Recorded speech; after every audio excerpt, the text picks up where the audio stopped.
Welcome back to another episode of Mr. Mysteries in Black and White with you two hosts, myself, Ed, and my main man, Josh. How we doing? Oh, fuck. I ain't Thought of a question. Alright, Josh. Oh, have you got one? yeah, but it's not an actual question. Oh, go on then. Alright. Have you recovered from Ariak's video?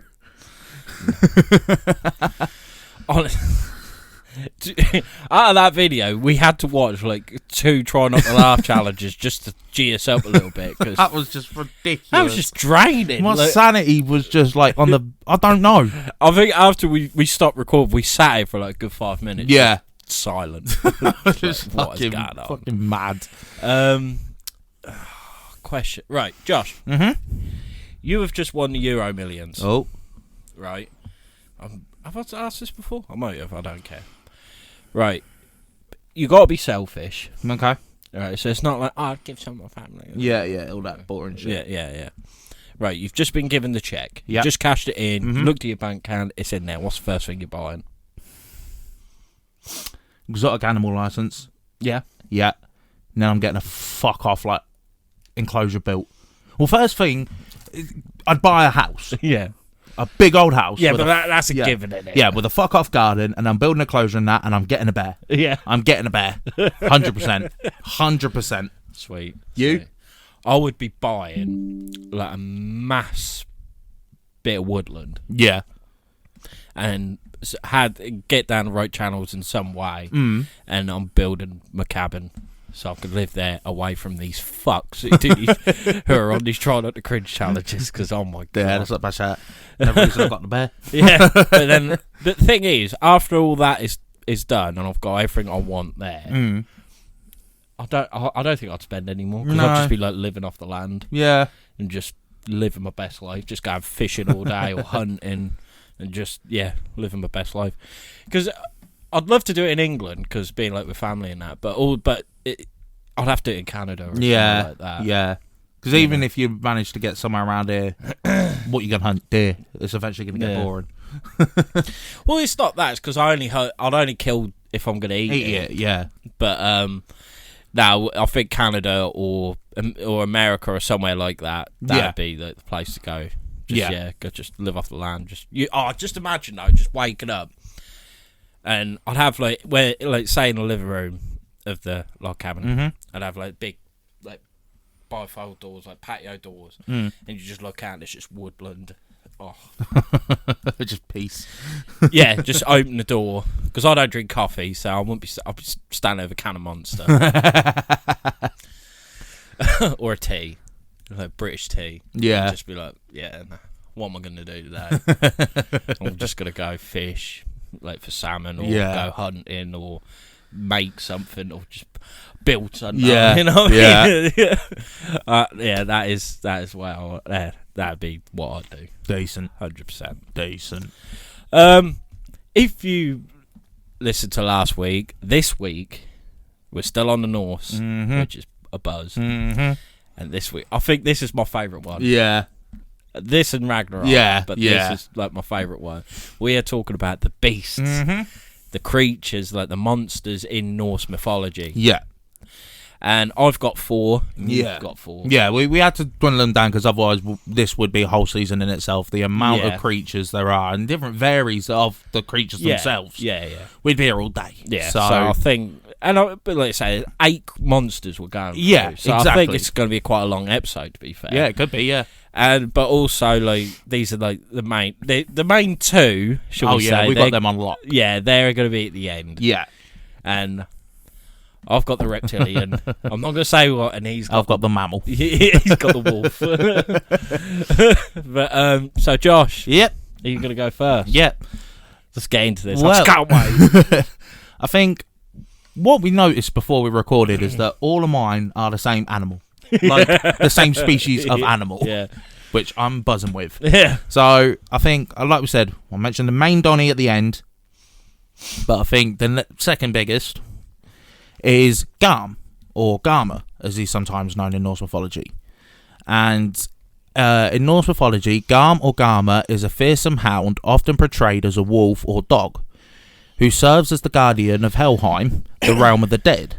Garm is closely associated with the goddess Hel, who rules over Helheim, and is an important figure in the events of Ragnarok, the prophesied end of the world. Now, what I will say quickly is Hel is actually the daughter of Loki. She's one of the children of Loki. Yeah, it's not Odin's daughter. No. It's not Thor's and Loki's fucking sister. None of that. No. That's Marvel. As the blood-stained guardian of Hell's Gate, Garm's primary duty is to prevent the souls of the dead from escaping and to stop the living from entering the realm without permission.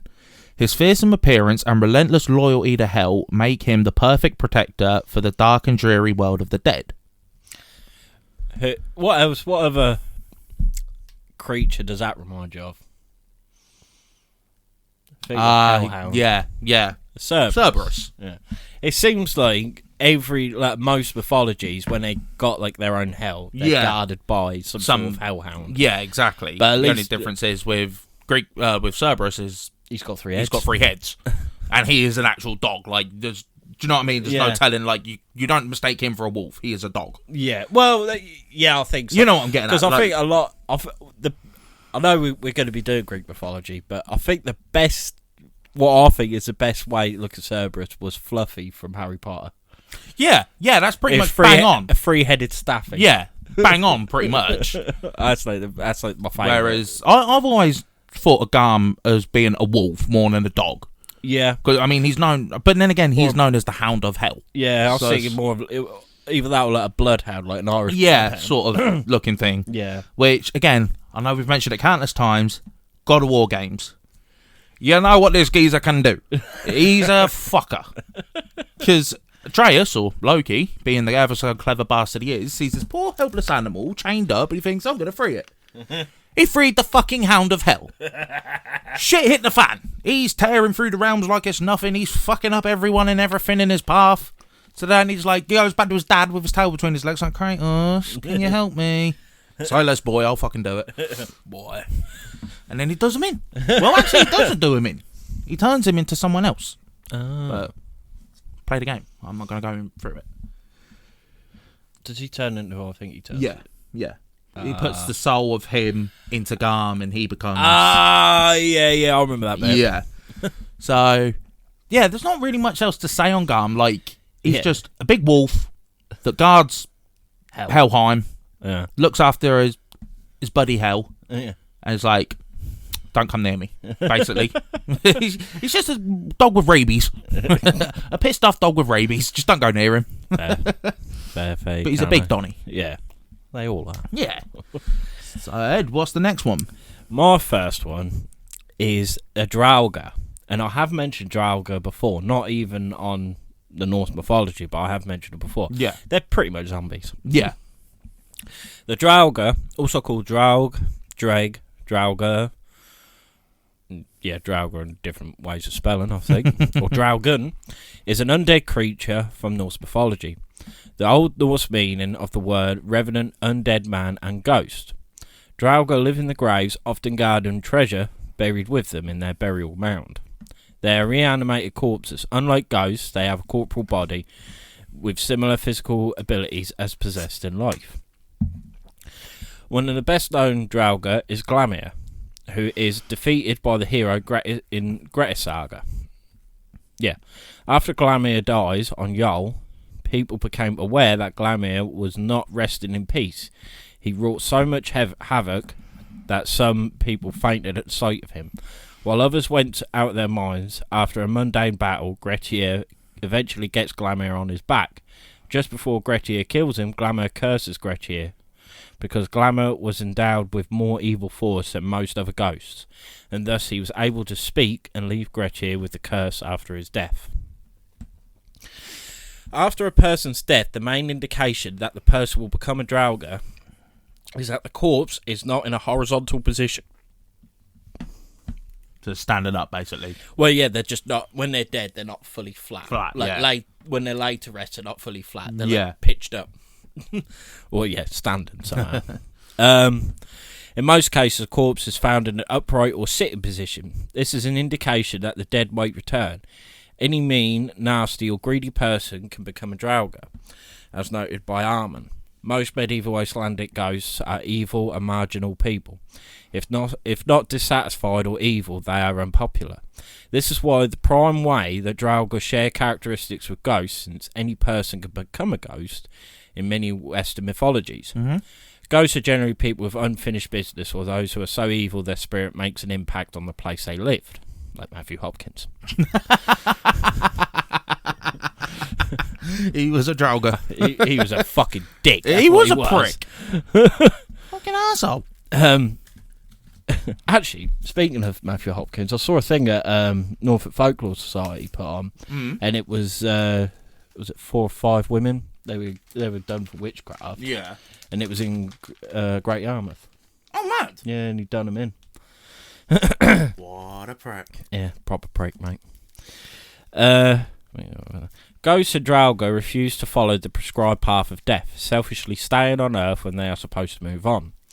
This is easily understandable because selfishness is an important attribute of every ghost, and therefore it is no wonder that ghosts tend to be people who are troublesome during their lifetime. However, unlike ghosts, Draugr can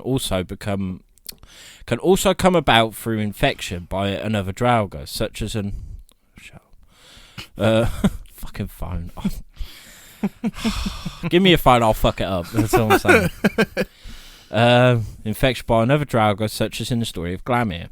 When Glamir arrives in the haunted valley of in the Grettir Saga, the previous evil spirits are relegated to the sidelines, and when Glamir is found dead, they disappear, whereas he takes over their role as Ghost of the Valley. Although Glamir is an arguably marginal character to begin with, it is only after his fight with the first malignant spirit that the first spirit leaves the valley, and Glamir takes its place, wreaking havoc. Similarly, in the Urbiaga saga, a shepherd is killed by a Draugr and rises the next night as one himself. Mm-hmm. The Vikings believed that even if one person was dead, their body could still move and harm other people. A Draugr would go around and hurt people on his way. Many precautions were carried out to prevent the Draugr from wandering around. Straw would be put under the shroud, and a pair of scissors would rest in the chest of the dead. The big toes of the dead were tied together so that they couldn't move. Nah, that's just for entertainment. For fuck's sake! I don't. But then again, if it's a Draugr and it's got scissors in it, he could just take the scissors and cut the rope. Maybe. They probably didn't think about that. They didn't think that through. No. But they're just sitting there like, wait, he's gonna get up in me. He's gonna get up. And he gets out and he falls over. Yeah, just like, hey, mug. Dickhead, look, your arms fell off. When the funeral came to the part of transferring the coffin to the graveyard, the bearers would stop before stepping out of the house. They stopped aside, lowering and raising the coffin in 3 directions to make sign of scissors. Mm-hmm. There were times that the dead were carried through the door for the corpse or the copse door. It was simply a hole in the wall with the brick removed. Once someone died, the bricks would be removed to make the way. Once the ritual was over, it's rebuilt because the Vikings thought that the dead would return through the way that they came out. If the dead were buried in the graveyard, there would be an additional ritual that a powerful man would use the magic words to tie the dead to the coffin. Right. That's a bit mad, you know. Yeah. They weren't taking any chances with these dummies. No. So, yeah, I think... and it kind of reminds me of vampire lore as well. Yeah. When they said, like, take the brick out because they won't go through a door. They can only go through the way. In a kind of similar way, whereas a vampire would not... They can't go into anywhere unless they're invited in. Yeah. Which is a bit mad. It's a bit weird, yeah. Meant to be this mad supernatural creature. It's like, can you let me in, please? Yeah. It's cold out here. Yeah. Can I come in? No. Aww. It is though, isn't it? Yeah. Oh, fuck there. But yeah, Draugrs, they look like they just look like zombies, but in like Viking armor. Yeah, pretty much. That's bang on. Yeah, pretty much. Yeah. If you're wondering like what they look like, they just look like zombies in Viking armor. Like typical zombie like from Walking Dead. Yeah. But I think they have like mad super strength and stuff like that. Yeah. But yeah. Just put some scissors in them. And tie the feet together.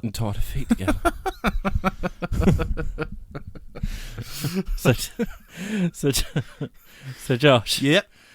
Where we going next? Next, we're going, like we said, we're doing 4 each, but this is technically 2 in 1. And that is because I'm going to be talking about the children of a certain someone who I will be mentioning in due course. And they such are a bastard. You can't. Thing is, people know exactly who we're we're on about. I might as well say the fucking name. Yeah. But yeah, we're talking about Skull and Hattie. And Skull and Hattie are 2 giant wolves in Norse mythology. They are the offspring of the wolf god Fenrir and the giant Lanvida. Janvidia? So a giant wolf has fucked a giant. It's Norse mythology. Just think about some of the fucking... Yeah, Skull and Hattie are said to chase the sun and the moon, respectively. According to the legend, these 2 wolves, children of Fenrir, the giant wolf, are destined to one day catch and devour their celestial prey, otherwise the sun and the moon. In Norse cosmology, the sun and the moon are seen as the eyes of the sky god Odin. According to the legend, when Hattie and Skull finally catch their prey, it will mark the end of the world, known as Ragnarok. Skull and Hattie are 2 of the most feared creatures in Norse mythology. They embody destruction and chaos, and their ceaselessness pursuit of the sun and the moon represents the unstoppable forces of nature. These giant wolves are a reminder that even the mightiest beings can be brought down by the relentless passage of time. In the beginning, Odin gave the god of sun, Sol, and the moon, Mani, 2 magical chariots to quickly cross the sky, once a day, and thus bring light to the world. What Odin did not foresee was that the 2 gods were very easily distracted. The sun liked to take the time to watch the waves crashing on the cliffs and nature from the sky. As for the moon, she liked to watch what humans were doing. You dirty bitch. However, their actions had a great impact, not only on the gods, but also on humans. No one knew when to sleep or stay awake anymore, because the sun and the moon were out of control, and the day and the night were completely unbalanced. And then Odin, furious, decided to threaten Sol and Mani with his magic spear. But knowing that they were the only ones who could do this job, the sun and the moon gods did not take his threat seriously. Finally, Loki found the solution to the problem. Of course he did. It was his fucking grandkids. Yeah, I was really thinking of it like that. Yeah. He went to meet the wolves, Skull and Hattie, the children of his son Fenrir, so that they could chase the sun and the moon. As a reward, they could devour them if they managed to catch up with them. Not wasting any time, the 2 wolves set off in pursuit of the gods of the moon and the sun, who, in panic, seeing the 2 wild beasts melting down on them at full speed, immediately set off in their usual course. Just chilling, like, I don't know, playing silly buggers. You turn around and see 2 fuck-off wolves trying to fucking leg it! Yeah. Thing is, when you think of it like that, they're going full speed. You think, like, it'd be just go... Yeah. It'd be even worse. You don't know if it's not... He's like, fuck this. You're like, laying down. So when there's like a lunar eclipse where they hit each other, it's like, get out of the fucking way! Yeah. I'm getting chased by a wolf here! Thus, the cycle of day and night finally returned to its normal rhythm. According to legend, at the end of time during Ragnarok, Skull and Hattie would finally catch the moon and devour them, while at the same time the world would be plunged into such a cold universe that would freeze the hearts of men and gods. There will be no more light on Earth, and that is where the beginning of the end will begin, which we will mention in a couple of episodes' time. It's Ragnarok. It's Ragnarok, but hold your horses. Don't get too excited. No. That's what I mean. It's so difficult not to mention it. You yeah, know what I mean? Because it's like every god, every creature, everything we have mentioned have a significant story in Ragnarok. Yeah. And it's so easy to just blurt it out. But then when it comes to the Ragnarok episode, we'll be like, we've already said that. Yeah. Ragnarok was a bit mad, wasn't it? I think with the Ragnarok episode, it's kind of like how things were happening. Like, yeah. Because, I mean, because I've got Jormungandr, he's got Fenrir, we're doing them at the end, and they've got perhaps the 2 most significant stories in Ragnarok. Yeah.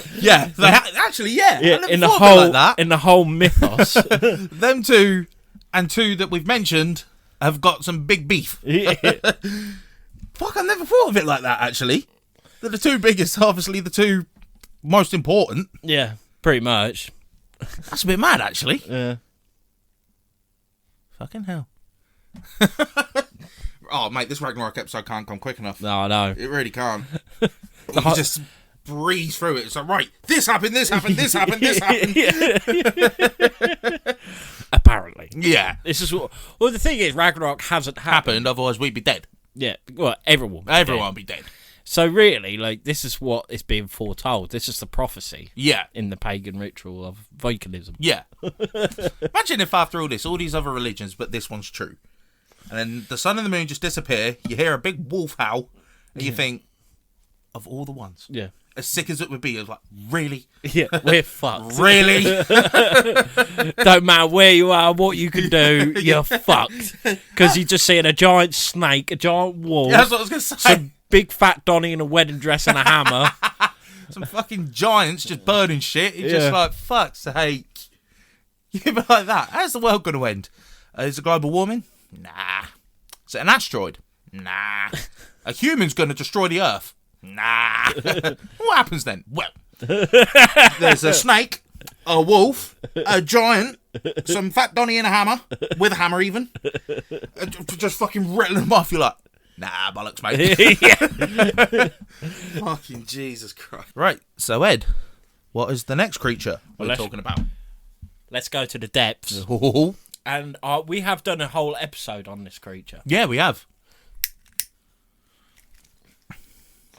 We're talking about the great sea beast, the Kraken. One of my favourite... What? One of my favourite, like, mythical beasts. Yeah. I know you're scared of octopuses, but... Yeah. I'm not scared of them, they just creep me out. So you're scared of them. Nah, because I wouldn't... If I saw an octopus, I wouldn't be like, ah, octopus! And run away. But I wouldn't look at the cunt either. I was going to say that when we saw Skeggy, you did not like looking at it. No, it was just fucking... I think they're so sick. Dirty I love them. Creature.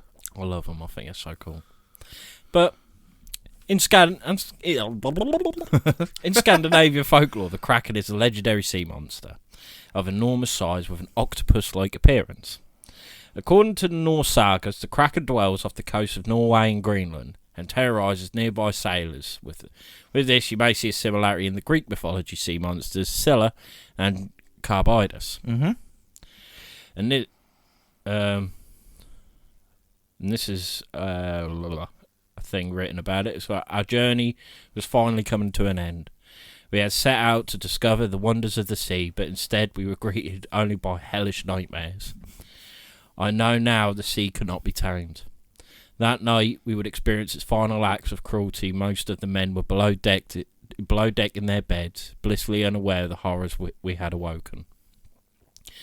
Creatures you wouldn't believe existed, but worst of all was the Kraken. There is this misconception that the Kraken is a beast that originates from Greek mythology. But that's mainly because of fucking Clash of the Titans. Yeah. To say ancient Greeks enjoyed sailing around is a colossal understatement. So naturally they would have many stories of monsters at sea. And then that's where like Scylla and Charybdis comes in. Yeah. But neither of them resemble a Kraken.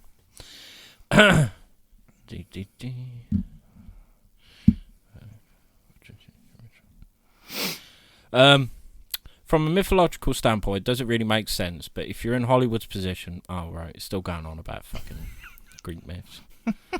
What's that? Origin. Here we go. The stories of the Kraken originate from Scandinavian folklore in the early 12th century. The first written account of the beast was in 1180 by Sverrir Sigurdsson, who would later become the King of Norway in 1184. Yep. Sigurdsson believed a monster in the shape of a giant squid stalked the waters around Norway, Iceland and Greenland. It terrorised sailors who crossed its path, dragging them into the depths of the ocean, destroying their ships and making their journey the voyage from hell. Mentions of the Kraken can be found once again around 1250 in a Norwegian text known as the King's Mirror. Here the narrator discusses all sorts of creatures found in Ireland, Iceland and Greenland. including mermaids and mermen, and of course the kraken. Mm-hmm. Although at this stage it was referred as the Hafgufa, it's described as a large fish or whale that resembles an island more so than a living creature. The narrator concludes that it must be infertile, otherwise there would be hundreds of them at sea. A creature of the same name is mentioned again towards the end of the 13th century in the Icelandic saga, which details the journey of a hero as he travels through the Greenland Sea. On his journey he encounters two enormous monsters, the world's largest whale and then the world's largest sea creature, the Hafgufa. A monster so big it could swallow an entire ship, feeding on an animal as large as a whale, and creates a whirlpool by merely rotating its body. The term kraken was first used by the Danish-Norwegian author Erik Pontoppidan. Big up. I mean, he's probably dead now. So. Yeah. When he argued that the kraken, along with mermaids and sea serpents, existed. In his works, Natural History of Norway, published in 1752 and 1753, He did. He did. He believed it to be a great tentacled monster that would surface and attack ships at sea, and then subsequently, yeah. It's like benevolent all over again. Oh, don't. I hate saying it again. Cause whirlpools when returning to the seabed. Several authors and zoologists discussed creatures similar to the kraken before Pontoppidan, but he was seen as the real driving force behind the stories of the kraken. Because of the tradition, we don't know if it was meant to be a squid or an octopus. Some also thought that these stories are inspired by the Leviathan, a sea monster mentioned in the Hebrew Bible. But we'll talk about that some other point. Yeah.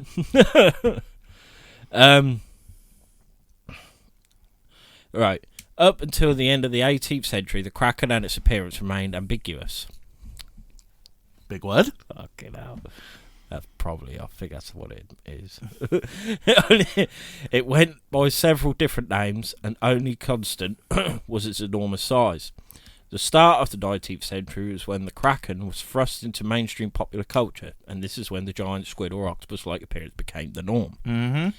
It would also be mentioned in countless works of fiction, and is still, even to this day, some of the most famous pieces include the sonnet, which I did read in the Kraken episode, by Alfred Tennyson, which I thought I'd done quite well.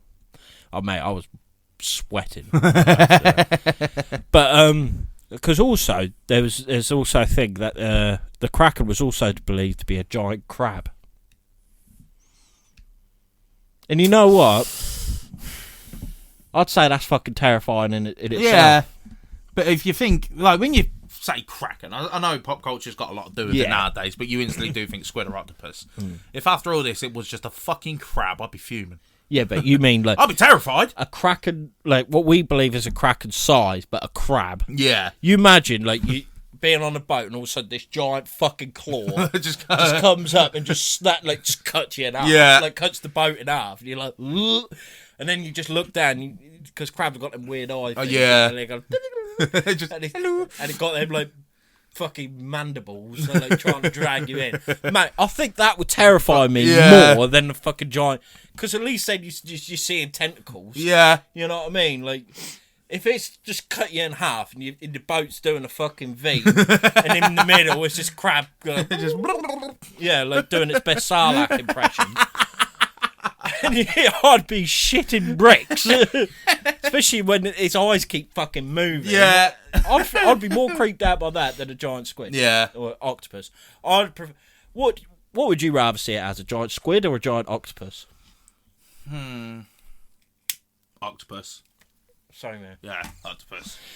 Because for it being a squid, because how their body looks, they're made for swimming. Yeah, whereas octopuses, they're made for like sitting, doing whatever the fuck they want, pretty much. But when you see like an octopus, how they eat, they're more they're like stealth hunters. Yeah, they sit there, when something goes by, they grab it. They're just like, nice one. Whereas a squid, it's just too streamlined. Yeah, it's more fish-like than. Nah. No, I'm not saying it looks like a fish, but like when you think how it has to move. Yeah, things like that. Yeah, you can't ever imagine like a squid just sitting there. No. Whereas you can with an octopus. Yeah. But, you know, they might do. But no, I'd say, yeah, more of an octopus than a squid. Yeah, 100%. But yeah, that is the Kraken. Kraken. Release the Kraken. That's a sick name as well, though, isn't it? Kraken. Yeah. Well, because originally it's actually called a crake. That sounds pretty cool as well, though. Mm. Release the crake. Nah, it don't have the It same no. Nah. But no, yeah, because it's, let's say it's different names for it. But yeah, it was originally called a crake. Yeah. And then, of course, then that's the actual Scandinavian name for it. And then some Donny just added an N. Yeah, pretty much. And then it becomes the Kraken or the Kraken. Yeah. I remember I was about 8, and it was a substitute teacher, and I had an argument with him because, let's say, even back then, I just loved monsters. And I had a book, and I might have it somewhere.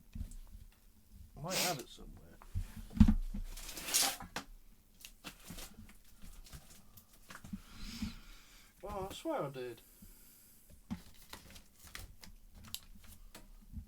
I'll have to look for it, but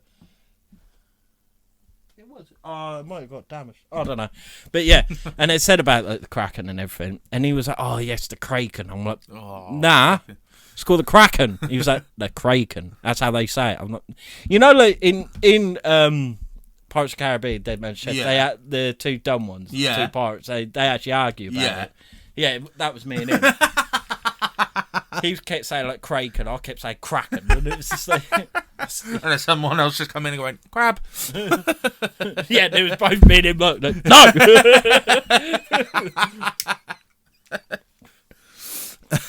But nah, yeah. So the Kraken. So Josh, what we got next? Well, I was gonna say, did you want to do the other one? Because I'm now left up with the big Donny. Oh yeah, yeah. All right, it's me again. Yep. How lucky are you? And I'm going to be talking about the dragon that lives at the Tree of Life, Nidhogg. Mm-hmm. Or Needhogg. Right. Nidhogg is a serpent dragon who gnaws one of the roots of Yggdrasil. Yggdrasil, the Tree of Life in Norse mythology. He is considered very powerful, malicious, and evil, with a legendary physical strength and gigantic size.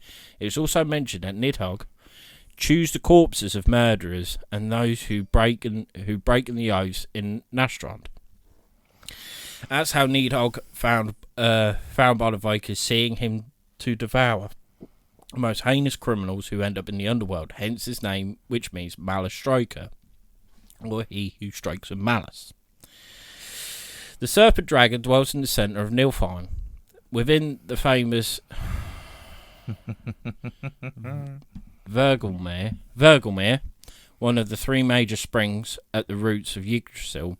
Several other serpents, as well as Nidhogg's sons, dwelling at Vergelmere, as it is mentioned in the Prose Edda.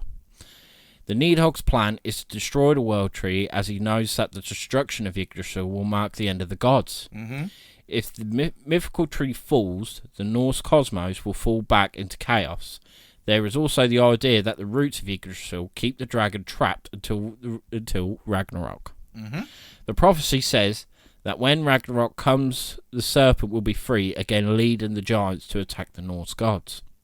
There is also another interesting story about Nidhogg that can be found in the Poetic Edda. While the serpent dragon resides in the bottom of Yggdrasil, a wise eagle lives at the top of the tree. Ratakowski, the tricky squirrel, knowing that the Nidhogg and the wise eagle despise each other, enjoys to running up and down the tree, spreading his lies between them, making up insults that others supposedly said. Pussy hole! He's called you a right bitch. Called your mum a slag. Fucking hell. In the storylines mentioned that one day Nidhogg felt very offended, and after his vow to kill the eagle, he shook the foundations of the mythical tree so hard, resulting to tremble the entirety of the 9 worlds, and setting himself free of Yggdrasil's roots. The liberation of the dragon and the shaking of the 9 worlds considered to be 2 important signs of the coming of Ragnarok.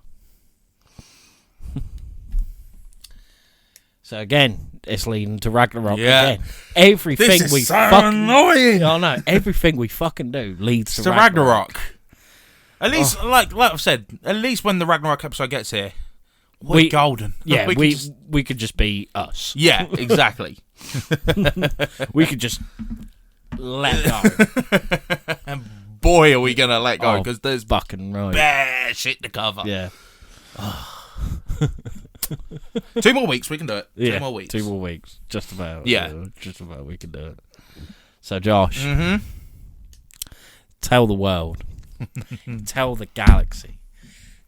Tell the fucking universe who we are. Who are we talking about now? We are talking about the big man himself. One of the big men himself. Well, he's not a man. He's not a man, but he's big. It's Ratakowski. Little fucking squirrel. Yeah. Bullshit squirrel. We're talking about the great wolf himself, Fenrir. Yeah, boy. Not fucking Fenris, like they call him in Marvel. Fenrir. Fenris. Yeah, that's what his name in Marvel. Oh yeah, that was Hella's dog. Wasn't yeah. it? But it's nothing It's to do fucking with Fenrir. Hella. Oh hell, really? No, and he is, like I said, the great god wolf, and he is actually known Fenrir in Old Norse mythology as he who dwells in the marshes. And he is the most infamous of all the wolves in Norse mythology, and one of the most, if not the most important. Fenrir also. I nearly said it. I nearly said why. Fenrir, also called Fenrisulfur, was a monstrous wolf of Norse mythology and was the son of Loki and a giantess named Angerboda. So that makes him Hel, and who you're about to talk about's brother. Fucking mad family, innit? Yeah, I know. And that's not including his other fucking kid, who he had with a horse. Yeah. Slipnir, 8-legged horse. Well, like I said, Fenrir is the son of Loki. He is prophesied to have a major event in Ragnarok, and he's a giant wolf. That's basically the premise of him. But one thing outside of Ragnarok that he is known for is biting off the god's Tyr's hand. If you don't know Tyr is, he's the god of war. Yeah. So, fearing Fenrir's strength and knowing that only evil could be expected of him, because when he was born, he was just like an average wolf size. Yeah. And he just grew and grew and grew and grew to the point where even the gods, Odin, Thor, all them lot, were just going, we ought to really do something about this. Yeah, I don't know about this one, Chief. No. So the gods bound him with a magical chain made of that. I don't know how they got a chain out of this, but Yeah, but it's because they used everything of them that why they no longer exist. That makes sense. Well, like I said, the magical chain was created by the dwarves. I think I've got that written down somewhere. 1 second. Moment, please.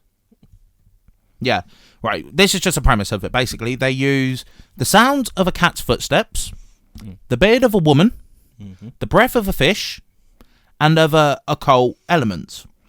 When the chain was placed upon him... Also, I don't know if you do mention that, but it also says the roots of a mountain. Yeah, roots of a mountain as well.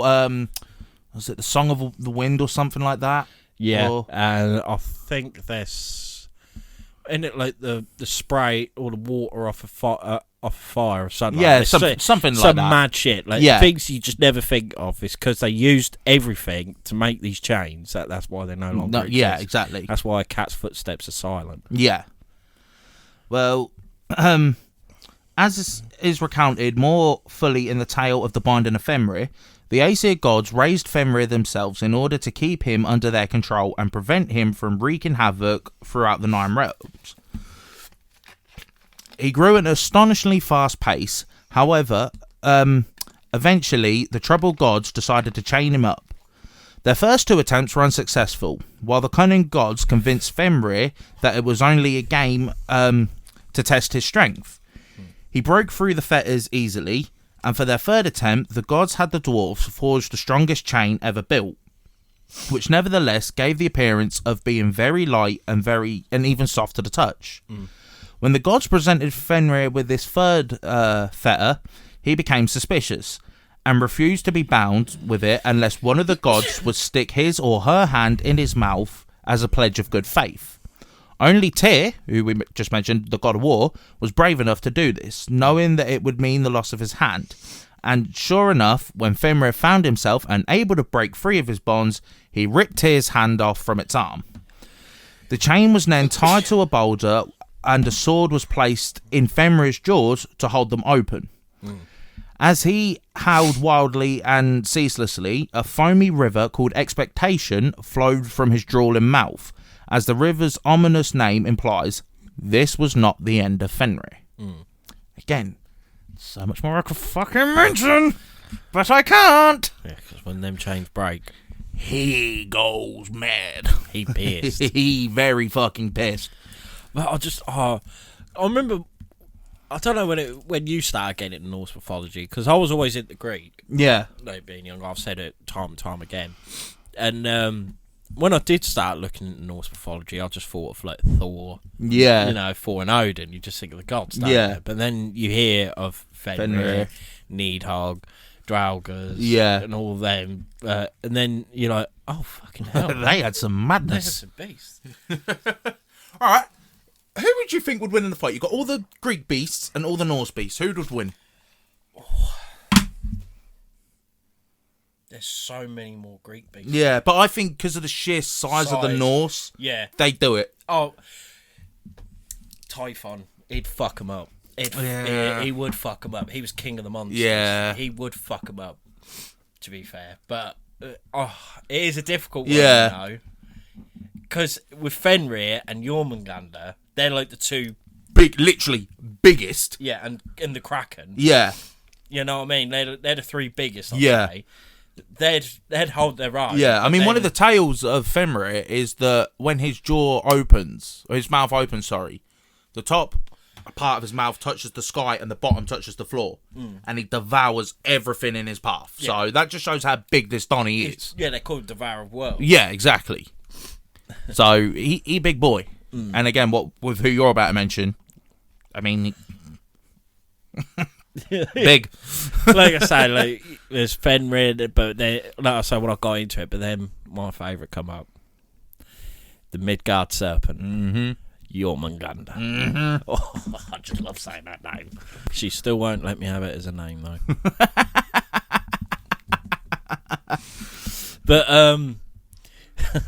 But again, Jormungandr was also is also the child of Loki and Angerboda. His siblings are Hel, the underworld goddess, and the giant wolf Fenrir. Jormungandr lies in the Sea of Midgard, which is Earth, the Earth realm. Yeah. After Odin, in the Aesir's attempt to control the beast, threw him there to drown him. However, the serpent survived and grew so large... Sorry to cut you off. He's had a mare, Odin, really, isn't he? Right, so I've got this fucking wolf that's growing like nothing. I'll tell you what, we'll chain him up. And he's pissed. He's like, no, it's a game, Fenrir, it's a game. Wrap him up. He's like, it's not a game. And now, because of that, Tyr's lost his hand, and he's thinking, you just fucking wait till Ragnarok, I'm going to fuck everyone up. And then he's got this giant snake, and he's like, oh, fucking hell, the same thing's happening. Oh, I know. Chuck it in the water. It'll drown. It's all good. And then what happens? And it's just like, oh, I've had a fucking rotter here. It grew so large. Let's say Midgard is Earth. Like, think of the planet we're on. We're all on. Yeah. It got so large... that it wraps itself around and bites his own tail. So it's circling the entire circumference of the planet. Yeah. That's how big this, I want to say lizard, snake. This snake is.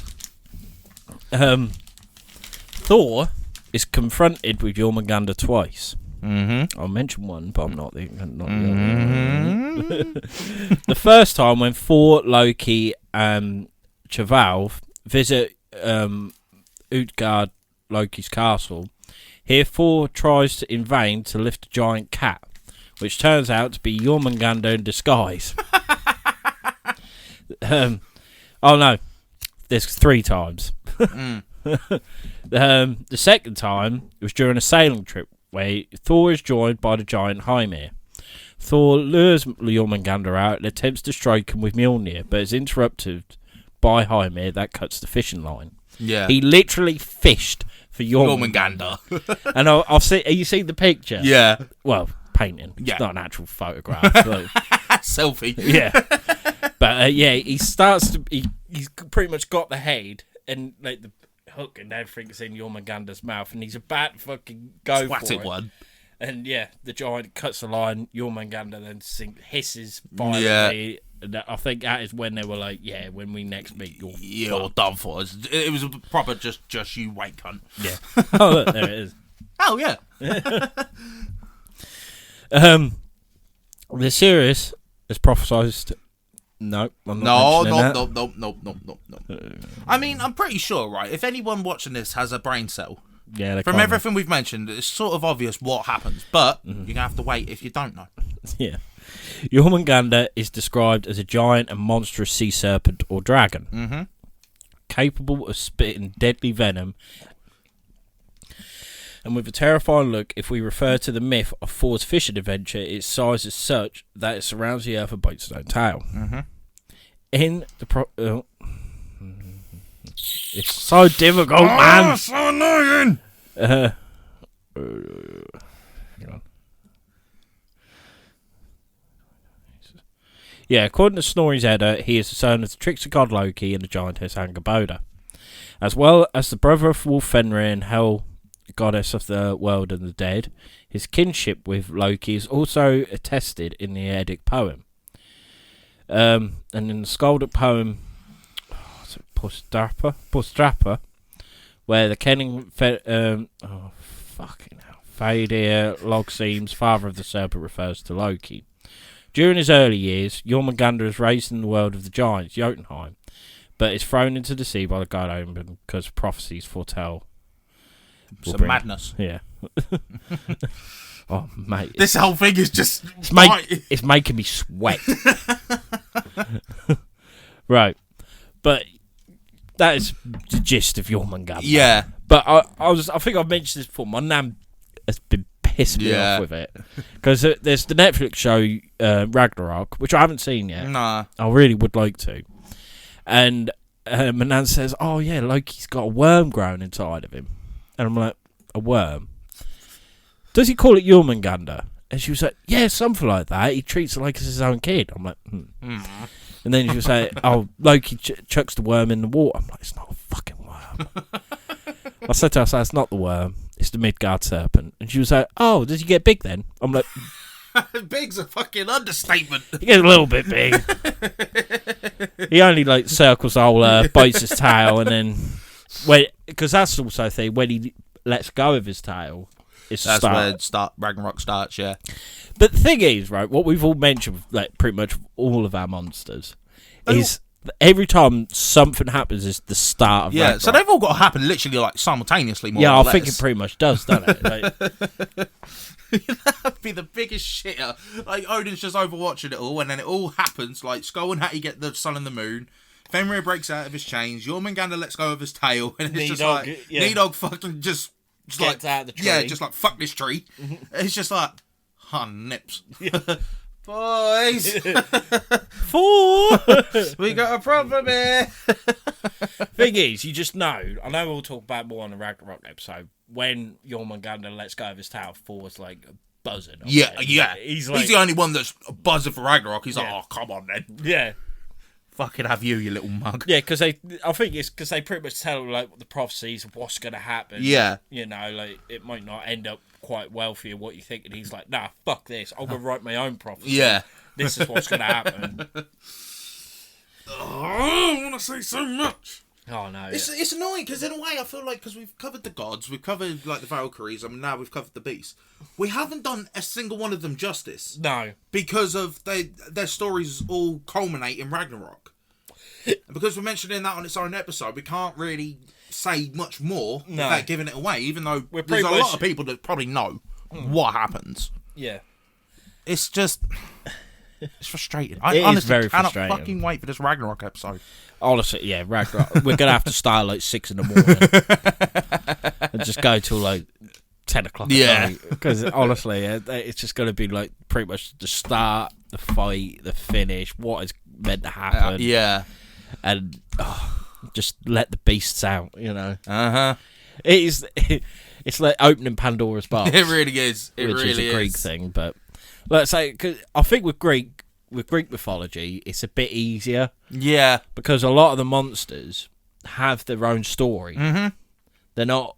It's not all linked to Culminating one. into one thing. No, where like say with quickly like you got like the Minotaur with Theseus, you got Perseus and Medusa, Odysseus and Polyphemus and Cyclops. You got all these different ones that there's just one hero, one and the monster. Yeah. Whereas this is like they're all in one event. Yeah. Yeah. And that's the hardest bit. It's like.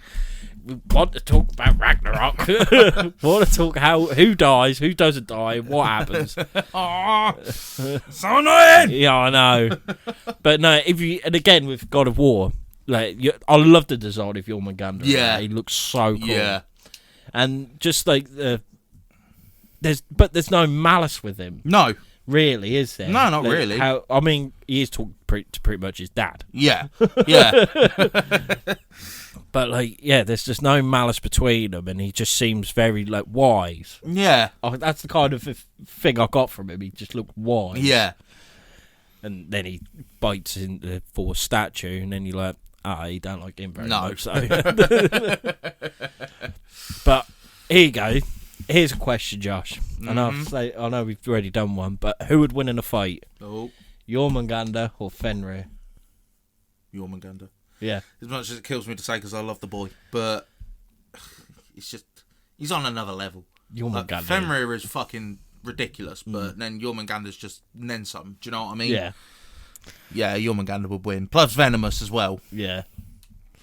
Yeah, he'd kill Fenrir. But why would you want to kill his own brother? Well, no, but he took the last turkey dinosaur. It's going to take more than a turkey dinosaur to feed them cunts. You need an actual dinosaur. Yeah, but it's turkey. Bernard Matthew just cooked his whole farm just for his snack. And he just took the last one. He's like, you know what, fuck it, let's have it. So, boys, no, remember Ragnarok? We need you both. Yeah. It's just, shut up, Dad, you dickhead. Let me at least tell him to spit it out. How have we gone from the two biggest, like, disastrous, just beasts, ridiculous monsters fighting over a turkey dinosaur? Honestly, them turkey dinosaurs can make you do funny things, mate. For sake. Hey, if you like turkey dinosaurs, let us know, because they're just going. Mate, if you don't like turkey dinosaurs, you're a weirdo. Mm. But they don't do the drummers anymore, do they? Nah. Which makes me really sad. I used to love them. Oh, I love turkey dinosaurs. I want some turkey dinosaurs now. I always want turkey dinosaurs. Bigger. Oh, mate, that was a classic, wasn't it? Turkey. You got home from school. You thought you had a hard day, but now, in reality, when we're adults, that was like fucking piss easy. But you thought, makes me so sad. You thought, I've had a hard day. I've had a hard day's graft. I put a pen to paper, learning me ABCs, and you come in and you think, Mum, what's for tea? And it's turkey dinosaurs, smiley faces, baked beans, bread and butter. Oh. Holy fucking shit! Everything was right with the world peace was revolved. That's what they need to do. Just get all the world leaders around. Get Vlad, get the lot, and it's like, boys, right? I know we've had beef. Before we discuss anything more, have some of this. Yeah, it's like, I've done you all a plate of this. It'd be like that scene in Ali G where they're all off the head. They'd just be tucking into their turkey dinosaurs. Just like, I'm sorry about invading you. You know, it weren't nice of me. Forget it. It's in the past, brother. Yeah. There you go. World Union Declaration signed on the premise of turkey dinosaurs. Bernard Matthews. You saved so many people. But bring back Golden Drummers. Yeah. Like, nah. Well, have they got rid of them? I don't know. I ain't seen them. Same with Turkey Twizzlers, but then again, I fucking hate them now. Do you? I used to love them as a kid, but then I throw up on them, and now I don't like them. No, they don't put me off. Turkey Drummers. Are they still about? This is where... Yes, they still do. They still do them? Yeah. Yeah, boy. Where at? Iceland. Yeah, why did I think that would be where they do? And Tesco. Oh. And Asda. Oh. And Aldi do their own roosters. I'll try them though. Yeah, but it's not the same, is it? No, maybe not. But I'll still. Don't you had like sausage and chips at school, and then your mum used to do it? It's like it's not the same. No, I know what you mean. I don't know what they do to it, but it's just not the same. And school dinners, and then that cake, the the white icing, like just normal sponge cake, white icing with the sprinkles and a bit of custard. Alhamdulillah. That and the cornflake tart. I was never a fan of cornflake What? tart. Nah, that was a banger. My favourite, they used to do like a chocolate cake. Yeah. And it was chocolate custard. Oh yeah, I remember that. That normally ended up being on a Friday after fish and chips. No, we never used to have fish and chips. Didn't you? On Friday. Every Friday without fail was fish and chips. It might have been, I don't know. I just used to yam whatever. Yeah. It was. Oh, mate, school dinners. Do you know what? That's one reason I wish I could go back to school. Just for school dinners. Yeah, primary school dinners. Just stand there, you had to... Kids don't know. What colour plates did you have? Red and blue, I think they were. Like sort of tray things, weren't they? Yeah. We had blue, but at Christmas time they were yellow. I don't think we had yellow ones, no. Yeah, we had yellow ones, but they were always blue. Yeah. Yeah, you had like the main bit. Yeah. You had a little bit where your knife and fork could go. Yeah. Then you have a circle for your drink. Yeah. And then it was like a shark fin for your dessert. Yeah, yeah. Oh, mate. Kids today don't know how well, like... No, I feel sorry for him. So do I. I feel sorry for him. It was like the culmination of school. Yeah. You know I ruined that, Jamie Oliver. Yeah, you fucking prick. I hope you die in Ragnarok. You dickhead. Give me back my turkey twistlers. I used to Fucking buzz off them. Oh, so did I. But then, like I said, like I was violently sick on them, and I was just like, no, I can't do it anymore. But to be fair, look who you're talking to. Like, Yeah. Food don't make me sick. School dinners, man. They were the go. They were so good. I'm trying to think what other ones there were. I know we've gone on a mad tangent, but we're near the end anyway, so it don't matter. Yeah. But and if there's one person out there agreeing with anything we're saying, it's worth it. Yeah. But what was it? There's a major one that I'm forgetting. I know at my school they used to do. It was like a tomato pasta, like cheese thing. It was like, I don't know if it had any meat, but that was banging. I don't know what they'd done with that. No, I don't think we had. I think ours was more like processed shit. Oh, we had a lot of process. It was all processed, like mass batched. But it was good. It was so good. It was so mate, good. I want to go back. Oh, just relive it. Just one day of that. The thing is, though, like, you never used to actually enjoy the food because you was trying to yam it so quick so you go outside. Yeah, and play. Now, I'm like, fuck playing. Yeah, I'd be like, gives more. Did your school ever use... Yeah, I was going to say, did your school used to do it if you was the last in the dinner hall? Yeah. You could go up for seconds. Yeah, no, yeah. There was a few so times where I was like, I just felt proper hungry and I would just sit there and wait. And they'd be like, do you want some more? Like, yeah. Say less, Mate, chief. Primary school was insane. And then did you as well have it in like year 6 where you used to...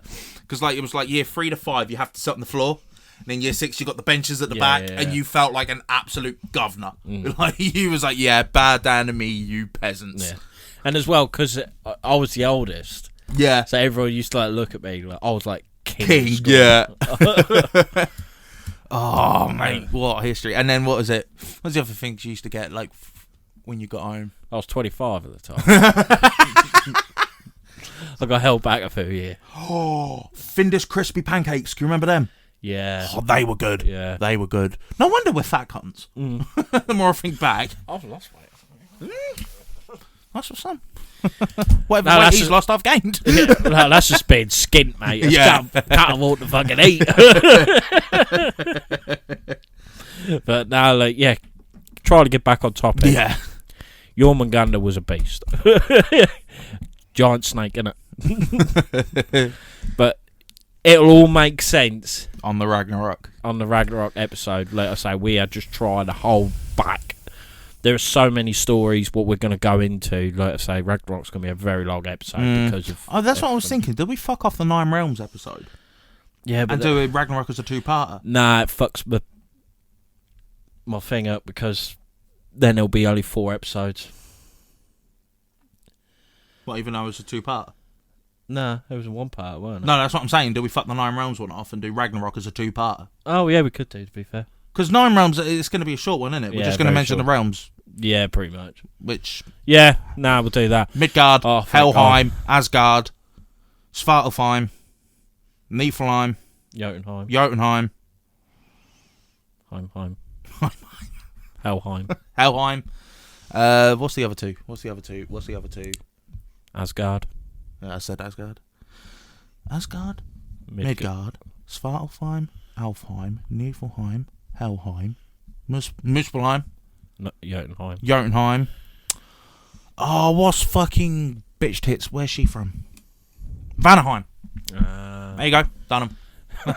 So, alright then, if that's the case, Next week we begin this motherfucker. we're going to do part 1 of the great story Ragnarok. Yeah. I say if we do it like how it starts and a few of the major battles, and then the second part How it ends. basically. Yeah. So really, we're going to have to leave our boys To the end. Oh, but at least we can mention some of it. Yeah. How it starts. Yeah, all and shit like that. Yeah, fair. All right, then. So then next week we are starting part 1 of Ragnarok. I cannot wait. It's going to be good. No, I'm buzzing. Can't wait. But well, I think that about wraps this one up. Yeah. So Ed, where can they find us? Well, you can find us on Facebook, which is Missing Mysteries and Black and White. You can follow us on Instagram, which is Missing Mysteries _ the actual underscore thing. You can follow us on Twitter, Missing Mysteries 1, and TikTok, Missing Mysteries 10. Let's say you'll know it's us because it's got our logo.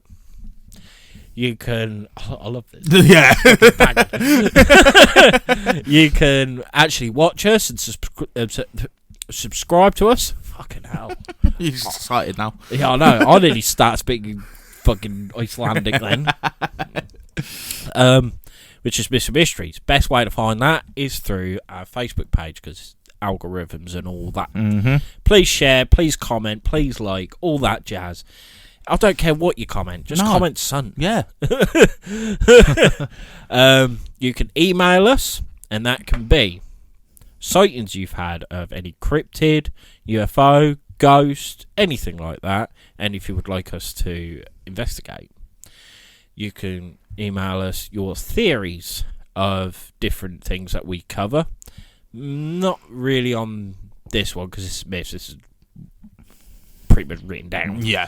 But like, or when we do our other, like on the hunts and all stuff like that, and our normal episodes, what we will be doing after this series. Yeah. So yeah, your theories and everything like that. It could be criticisms of the podcast, stuff that you don't agree with, we might have messed up on, we didn't cover.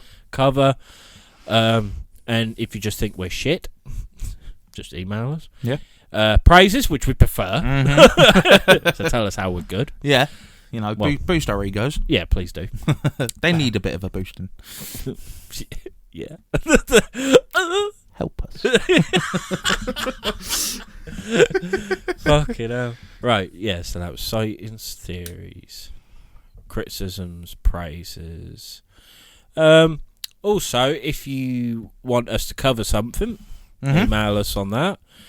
Or if you just want to chat, anything like that, yeah. Email us, and that is missingmysteries@outlook.com.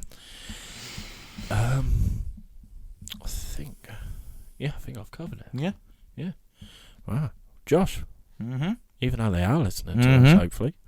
Where else can they listen to us? Well, if you fancy listening on another platform, or all of them, fill your boots. You can listen to us on Podbean, Spotify, Amazon, Samsung, Podchaser, Player FM, and iHeartRadio. Fantastic. So be sure to check out the YouTube channel for On the Hunt, which will be coming out in a couple of days. Check out for the reacts as well on the YouTube. Yeah. And fuck knows what we're going to watch this time. No, yeah, that's because that's also a thing. Like, if you want us to react to anything, email or DM us if you feel like, lads, I'd love for you to react to this. Yeah, we'll do it. Just send us a link over and we'll react to it. If not, we're just going to find something we're just going to react to. Yeah, exactly. Maybe some more Try Not to Cringe. I don't know. Yeah. Oh. I don't know if my sanity can hold it. That was funny though. But if it's to try not to laugh, and try not to cringe, try not to cry, try not to squirm, try not to projectile vomit. I don't know. Literally anything. You do well to get me to projectile vomit. Yeah. But if you literally anything, DM us, email us, message in a bottle us, post-it note us, Yeah. clay pigeon us. I don't know, literally any way you can get hold of us, do Just it. not a brick through a window. No. No, I wouldn't recommend that. No. But no, I think that's about it. Yeah. So thank you very much for watching or listening or both. Mm-hmm. And we'll see you on the next one. Bye. Happy hunting.